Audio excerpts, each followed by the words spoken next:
আপনার নাম? আমার নাম অরূপ কুমার ব্যানার্জি। আপনি পেশেন্টের কে হন?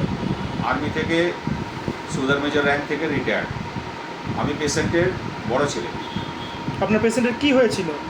আমার পেশেন্টের পা স্লিপ করে মা পড়ে গিয়ে বাঁ হাতের উনিটাকে ছাড়িয়েছিল, মানে ভেঙে গেছিলো। তারপর আপনি এক্স রে করে কি দেখেছেন?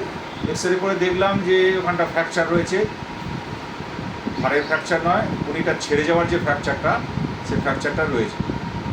তারপর আপনি কোথায় নিয়ে এলেন? তারপরে আমি দেন অ্যান্ড দেয়ার অমিতাভ দাসকে দেখাই, দেখিয়ে উনি যেটা বললেন তাতে আমি স্যাটিসফাইড না হওয়াতে আমি জানি যে আমার কর্নেল বিডি বর্মন সাহেবের নিজস্ব হসপিটাল অনন্যা হসপিটাল ম্যাডামের নামে আমার সঙ্গে অনেক আগে থাকতেই স্যারের এবং ম্যাডামের পরিচিতি ছিল। আমি দেন অ্যান্ড দেয়ার এখানে নিয়ে এসে পেশেন্টটাকে ফেলি।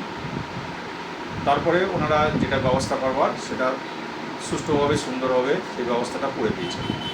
আচ্ছা, কোন ডাক্তারবাবু অপারেশন করেছে? মায়ের অপারেশন করলেন ডক্টর নাজির হাসান, MS অর্থো সার্জেন। আচ্ছা, আপনাদের পরিষেবা কেমন লেগেছে? পরিষেবা ভালোই লেগেছে, কারণ একটা ছোট্ট জায়গার উপরে এই হসপিটাল, খুব বড় জায়গায় হলে হয়তো হসপিটালটা আরও অনেক কিছু সুবিধা আমরা পেতাম। তো আশা করি, আমরা ম্যাম এবং স্যারের সঙ্গে কথা বলেছি, বর্মন স্যারের সঙ্গে, উনি আগামী দিনে আরও কিছু ইমপ্রুভমেন্ট উনি অবশ্যই করবেন এবং সেই সম্পূর্ণভাবে হেল্পটা আমরা এক্স সার্ভিসম্যান আর্মি থেকে রিটায়ার পারসন সকলেই আমরা করব। এইটা আমরা একটা দৃঢ় প্রতিজ্ঞা নিয়ে বর্ধমানের বুকেতে বহু মানুষকেই জানিয়েছি যারা এক্স সার্ভিসম্যান আছে।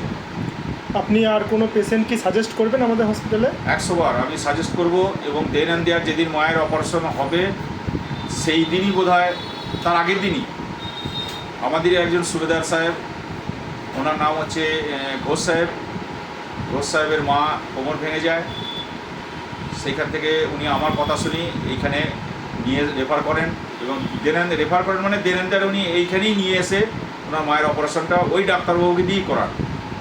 পেশেন্ট সুস্থও রয়েছে, দেখছি ভালোই রয়েছে।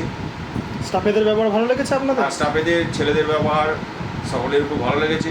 সব থেকে এখানে যে মানে 2-3 জন পুরনো আছে, শুভ বলে যে ছেলেটি নার্সিংয়ে রয়েছে, লাভলি বলে যে মেয়েটি রয়েছে, সত্যিই লাভলি, কথাবার্তা এবং সম্মানজনকভাবে কথাবার্তা বলে এতটুকু বাকবিতণ্ডা নেই, যেটা হয় ডিসিশন নিয়ে নিজেরাই করে, এবং যদি বলি যে এটা একটু দেখে নিও, আচ্ছা স্যার দেখে নেবো, ঠিক আছে।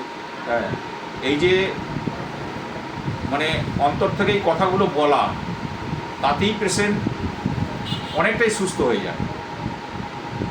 এটা একটা বিরাট ব্যাপার। আপনি এই নার্সিংহোমকে 10-এর মধ্যে কত রেটিং দিতে চান? আমি 10-এর মধ্যে 10ই দিয়ে দেবো স্যারকে, কারণ যেহেতু আমাদের সেনাবাহিনীর রক্তের এটা একটা হসপিটাল, আমাদের একটা মনোবল বেড়েছে, এবং আমি 2 বছর আগে থাকতেই এই হসপিটালের সন্ধান পেয়েছি, এবং বহু এক্স সার্ভিসম্যানকে সূচিত করেছি যে যাতে আপনারা মানে ইমিডিয়েটলি একটা অ্যাক্সিডেন্টলি কেস হোক বা এমার্জেন্সি কেস হোক, দেন অ্যান্ড দেয়ার কোথাও যদি না পান, স্বর্ণাতে ফেলে দিন, স্যারের আন্ডারেতে, স্যার বুঝে নেবেন। অনন্যাতে ফেলে দিন, তো স্যার বুঝে নেবেন, স্যার এবং ম্যাডাম বুঝে নেবেন, আর এখানকার ছেলেরা বুঝে নেবেন। না, ভালো, যথেষ্টই ব্যবহার। দোষ ত্রুটি সব জায়গাতেই থাকে, এখানে সে ধরনের কিছু নেই, ও ঠিক আছে। তবে স্যারদের সঙ্গে আমার, স্যার এবং ম্যামের সঙ্গে সেদিন কথা হয়েছে ঘোষ সাহেবকে নিয়ে, আর একটু ইমপ্রুভমেন্ট দরকার। সেটা আমাদের এক কর্নেল সামন্ত সাহেব আছেন ECHS-এর, তিনিও একদিন আসবেন।